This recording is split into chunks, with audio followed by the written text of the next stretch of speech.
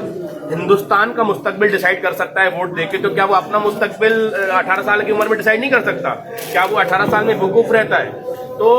جب وہ ووٹ دے سکتا ہے، جب وہ ودھائک اور سانسد بنا سکتا ہے تو کیا وہ اپنی شادی کا فیصلہ نہیں لے سکتا 18 سال میں؟ یہ غلط قانون ہے، غیر قانونی قانون ہے، انکانسٹیٹیوشنل لا ہے۔ اس کو مجھے لگتا ہے کہ آپ سب کو مل کے، ہم سب کو مل کے سپریم کورٹ میں چیلنج کرنا چاہیے، جیسا کہ ہم نے سی اے این آر سی قانون کو چیلنج کیا ہوا ہے، اس کو بھی ہم کو اتنی ہی مضبوطی کے ساتھ سپریم کورٹ میں چیلنج کرنا چاہیے۔ ایک اہم معاملہ یہ ہے کہ تعلیمی پالیسی بھی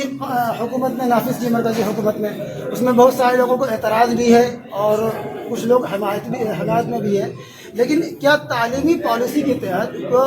مرکز خود یہ نہیں کر سکتی، سرکار حکومت یہ نہیں کر سکتی کہ قانون کی کتاب کو نافذ کرے، نصاب میں لائے تاکہ ہر ایک آدمی، ہر ایک بچہ اس قانون کی کتاب سے واقف ہو، اپنے حقوق کے بارے میں اسے معلومات ہو؟ یہ نہیں ہو سکتا یا سپریم کورٹ میں اس میں